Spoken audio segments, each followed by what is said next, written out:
You've heard of the grabber. Today, the gripper is here at AMC because I hear they have Black Phone 2 popcorn buckets. So let's go ahead and grip some. Ah, damn. Been getting in the market for a new black van. This Cadillac look nice. How many kids do you think I could fit in here? A monster truck. That's probably a grabber with, you know, a sponsorship. First challenge of the grabber, going up broken escalators. Do you want your receipt? That's okay. Thank you so much. I appreciate you. But now that we're back at the Gripper Cave, let's open this up and see what makes it unique. So with the Black Phone 2 popcorn bucket, it's actually just a prop replica of the actual Black Phone with a working dial. A Black Phone with a cord attached that even speaks. Hello, Vinny. The Gripper. Did you think our story was over? Honestly, the weirdest part of this popcorn bucket is where you put the popcorn. It has an indented back where you place the popcorn and you eat from it upside down. It's honestly pretty awkward, and I don't know how you're supposed to answer the phone if it rings, and it'd be better if it had a vibrate mode since it's in your lap. The best feature is the fact it has nail holes on the back, so you could hang it up and use it like a real Black Phone. Gripper residence. Gripper speaking.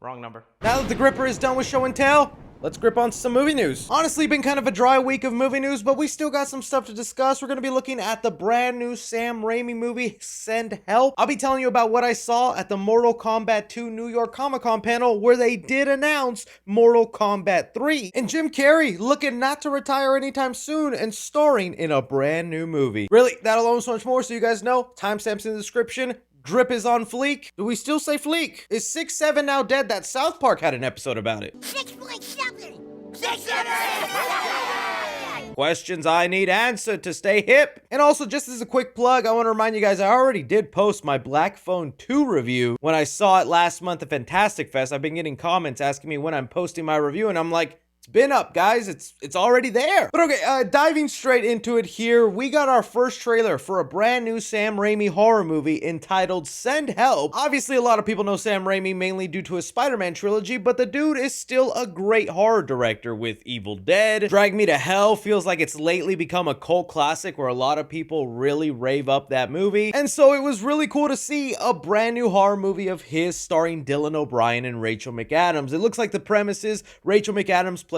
this shy girl in an office, works for a really a-hole boss, Dylan O'Brien, and then one day on their way to a company retreat, their plane crashes, they're stranded on an island, and now Rachel McAdams turns the tables and is now able to become the boss on Dylan O'Brien's character who has broken his leg. Honestly, this looks like a really fun movie. It looks like it was sold as Castaway meets Misery, which I see elements from both those movies splashed together in here. Also, knowing Sam Raimi's work in horror, he really likes to mix in that campy feel, and I'm definitely getting those vibes here. I mean, Rachel McAdams is able to make anything out of those leaves on the island. The January release date does scare me a little bit, but it is a later January entry, and maybe that's a better sign. It also just could be some people don't know the magic of Sam Raimi, and some people just interpret camp horror as bad. If it's campy, it's goofy, it's silly, it's like a guy dressed as the Gripper.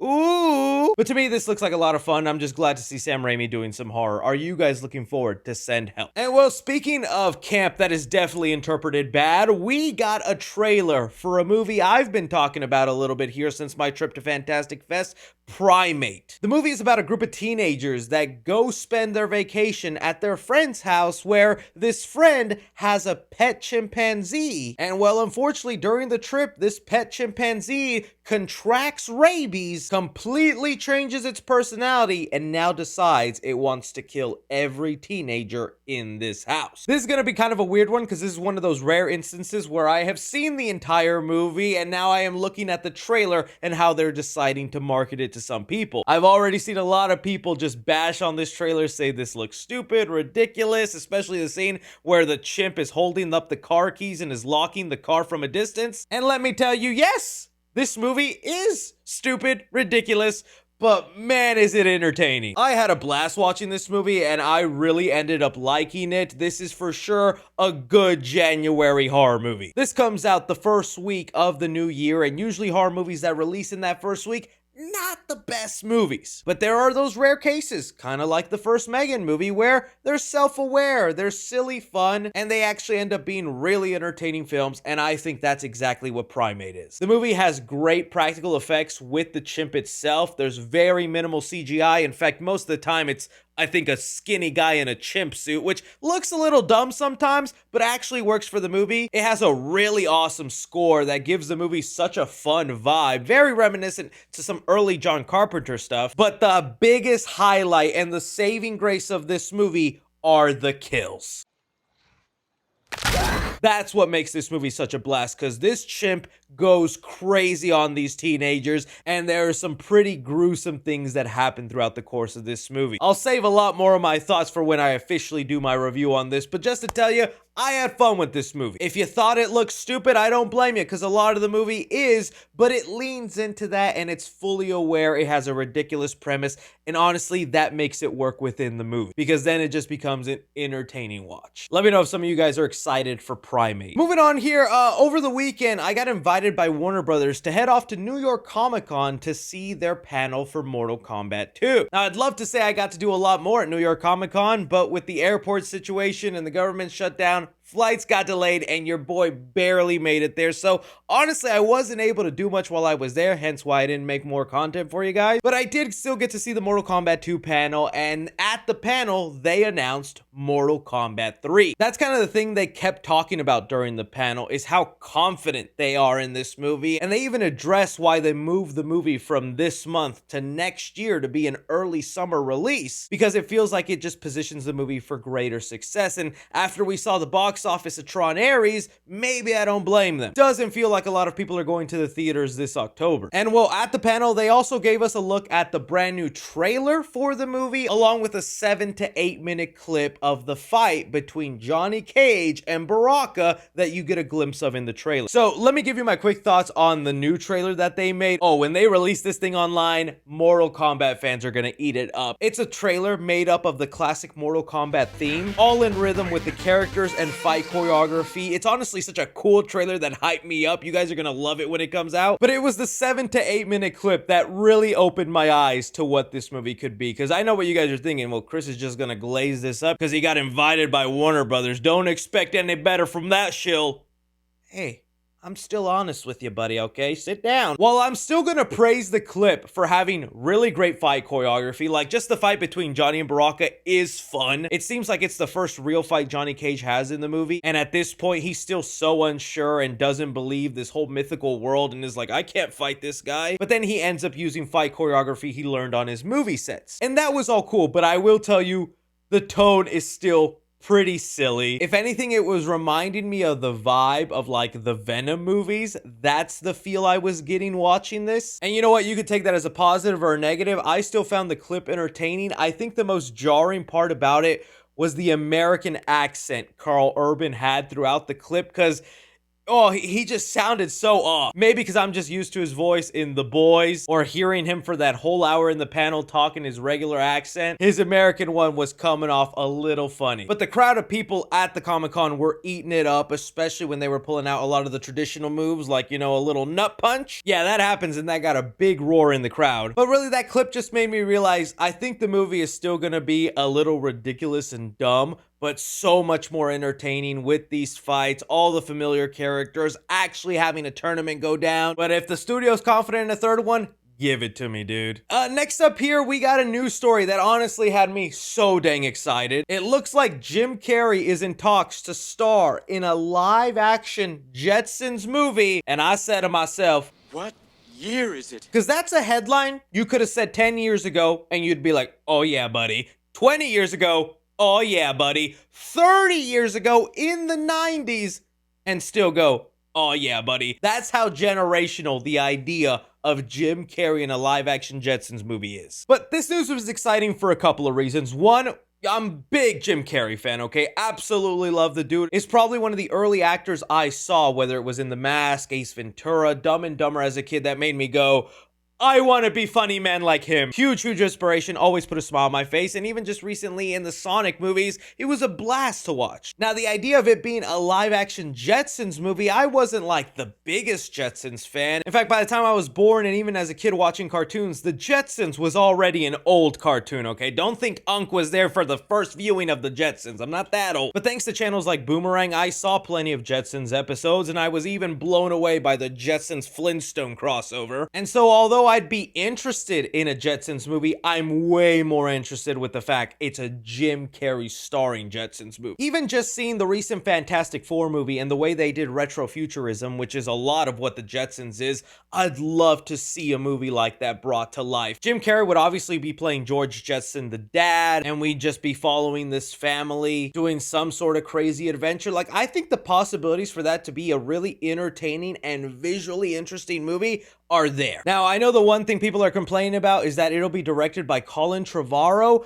I didn't see where all the recent Colin Trevorrow hate is really coming from. Like, I totally get the Jurassic World trilogy wasn't as amazing as we thought, but I thought he did a good job with the first Jurassic World, and I was kind of interested to see his take on Star Wars before he was booted off that. I think this will be perfectly fine for him as long as the script is good, and if not, Jim Carrey's at least gonna give us some really funny moments. So, count me all the way in for this. I hope it actually ends up happening, because right now it's only in talks, and there's been plenty of Jim Carrey movies over the years that are said to happen and then don't. But please, man, I would love to see something like this. Would a Jim Carrey Jetsons movie blow your mind? And while still being in the spooky season, I still want to throw in some spooky news every now and there. So let's go ahead and talk about these new updates with Terrifier 4. So as you guys know, Terrifier 4 is around the corner, and from what I understand, director Damien Leone should be getting ready to start filming the movie any week now. I think it was rumored to start filming this fall, but I haven't really seen if that's official yet. Either way, he recently did a podcast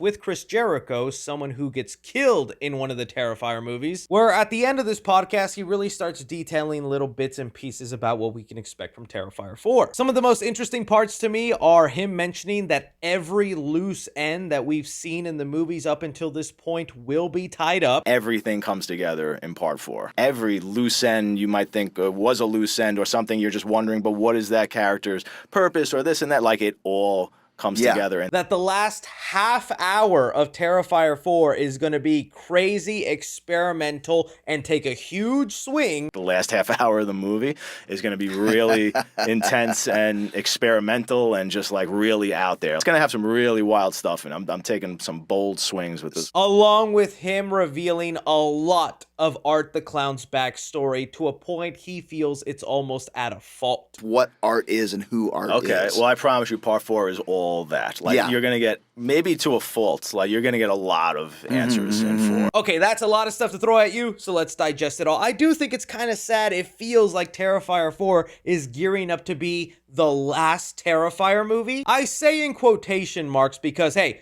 Art the Clown is now a full-on horror icon, whether you like it or not. He has his own aisle in Spirit Halloween. He's got a Fortnite skin, tons of other crazy collabs. The guy has made it, okay? You can't deny it now. Art the Clown is a horror icon, and that's awesome. And so when you reach that icon status, well, then you're never truly dead. You're just one sequel or one reboot away from coming back. But Damien Leone seems to want to be moving on and doing other stuff, and I don't blame him. Even in the same interview, he talks about this Sam Raimi produced horror movie that he's attached to, that he's been trying to get made for a while now, that he is still attached to, but he just wants to finish Terrifier 4 first. It feels like Terrifier 4 is going to be kind of the first ending to the character in the way we had the final chapter for Friday the 13th, or we had Freddy's Dead in the Nightmare on Elm Street series, even though there would still be sequels and reboots after that, right? But maybe best not to milk it too much and just end it here for a couple of years before they decide, hey, we got a new idea. The other thing here is the fact that he's saying the last half hour is going to be so experimental, take bold swings.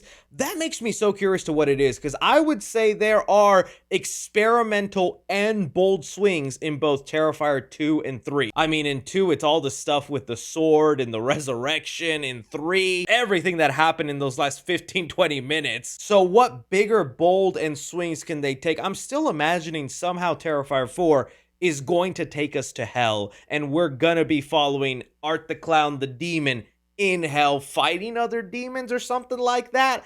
That's the only thing I can imagine as the crazy bold swing, but I could be completely wrong. But bold swings always mean, you know, some people are going to love it, some people are going to hate the decisions, but I think that makes the movies fun, right? You don't want them to be too safe. But probably the part that most people are concerned about, and, you know, I can't complain because I've been begging for this, is him saying he's going to reveal a lot about Art the Clown in this next movie. He even told us here on the channel, when I met him at a horror convention in Texas, that within the first 15 minutes, you are getting Art the Clown's backstory, and some people are weary of that because they don't want you to peel back too many layers and ruin the mystique of a character. I can't use that excuse because I think for the last 3 Terrifier movies, I have been saying, dude, stop teasing us. Give us more. I want to know this story. It's only breadcrumbs. So I kind of am very interested in this backstory and where Art comes from. But even Damien in the interview says there's still going to be a mystique that he's going to keep hidden, and it's not going to be like ruining everything about the character. I absolutely know and love the mystique of Art the Clown. So I don't want to lose too much of that. It's essential to keep that mystique, but it's also my job as a screenwriter to like show you, yeah, no, there's a plan, there's a reason for all this stuff. Yeah. So hopefully he can find that balance of like giving answers but keeping it mysterious for some. All is to say though, very excited for Terrifier 4. I can't wait to see what they come up with, because even in the interview they were also talking about coming up with crazier and nastier kills, and those, you know, are going to be wild. Let me know what you are most hoping for to see in Terrifier 4. Anyways guys, that is all movie news we currently have going on right now. I want to thank you so much for taking time at the end to watch me talk some movie news. Don't be forgetting to hit that like button, subscribe if you haven't already, follow me on Twitter at 3C Films or on TikTok at 3C Films. But as always, I'm Chris. Take care.